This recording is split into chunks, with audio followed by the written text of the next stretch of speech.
ನಿನ್ನ ನಮ್ ದೋಸ್ತ್ ಕರ್ದಾನ, ನಾಳೆ ಹೋತಿನ. ಇನ್ನ ಬಾಳ ಮಂದಿ ಹೇಳೋರು ಸ್ವಲ್ಪ ತಡಿ. ನಾನು ಇಡೀ ಕ್ಷೇತ್ರಕ್ಕೆ ಬೇಡಿ ಪತ್ರಕ್ಕೆ ಬೆಲೆ ಇಲ್ಲ 3 ಸಲ. ಆ ಗ್ರಾಮ ಪಂಚಾಯತಿ ಚೇರ್ಮನ್ ಮುಖಾಂತರ ಓದೋದಕ್ಕೆ ಬೆಲೆ ಬಂದಿದೆ ಅಂದ್ರೆ ಸ್ಟ್ರಾಂಗ್ ಯಾರು ಇದ್ದ ಸರ್ಕಾರದ ಪತ್ರದಲ್ಲಿ ಏನಂತ ಇತ್ತು ಸರ್? ಅಂದ್ರೆ ಮನೆಗಳನ್ನ ಹಂಚಿಕೆ ಎತ್ಕೊಂಡಿದೆ. ನನ್ನ ಕ್ಷೇತ್ರಕ್ಕೆ ಬಡವರಿಗೆ ಮನೆಗಳಿಲ್ಲ, 6,000 ಮನೆ ಕೊಡ್ರಿ ಅಂತ ನಾ ಮಂತ್ರಿಯವರಿಗೆ ರಿಕ್ವೆಸ್ಟ್ ಲೆಟರ್ ಕೊಟ್ಟಿದ್ದೆ. 1 ಮನೆ ಕೊಡ್ಲಿಲ್ಲ, 3 ಲೆಟರ್ ಕೊಡ್ಲಿಲ್ಲ.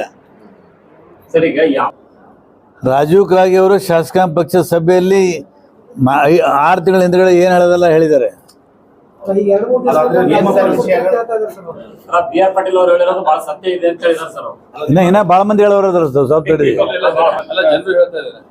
ಇನ್ನು ಬಹಳ ಜನ ಹೇಳೋರಿದ್ದಾರೆ. ರಾಜಕೀಯ ಬ್ಯಾಡ್ರಿ, ಕಾರ್ಪೊರೇಷನ್ ಆಫೀಸ್. ನಿನ್ನ ನಮ್ ದೋಸ್ತ್ ಕರ್ದಾನ, ನಾಳೆ ಹೋತಿನ, ನಾಡ್ದು ಭೇಟಿ ಆಯ್ತೀನಿ.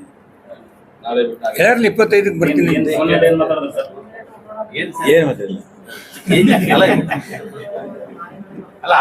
ಅದೇ ಪ್ರೀತಿಲಿಂದ ಮಾತಾಡಿದಾನೆ, ಅದೇ ಪ್ರೀತಿಲಿಂದ ನಾನು ಮಾತಾಡಿದ್ದೇನೆ.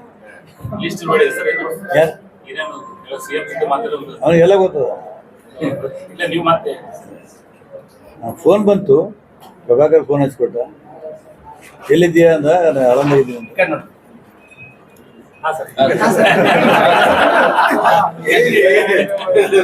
ನಾನು ಅವರು ಡಿಫರೆಂಟ್ ರಿಲೇಷನ್ ಅದ.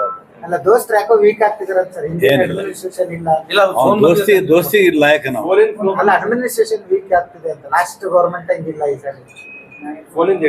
ಯಾವ್ದ್ರಿ?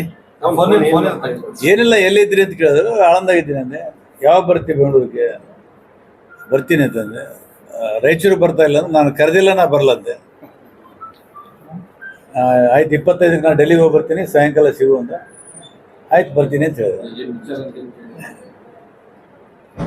ಗೊತ್ತಿದ್ರೆ ಜಗತ್ತಿಗೆ ಗೊತ್ತಾದ್ಮೇಲೆ ಸಿದ್ದರಾಮಯ್ಯ ಅಡ್ಮಿನಿಸ್ಟ್ರೇಷನ್ ವೀಕ್ ಆಗ್ತಿದೆ ಅಂತ ಲಾಸ್ಟ್ ಗವರ್ಮೆಂಟ್ ಆಗಿಲ್ಲ 2 ವರ್ಷ ಏನೇನೋ ಇರ್ತಾವ ಬರ್ರಿ. ಸರ್, ಈಗ ನೀವು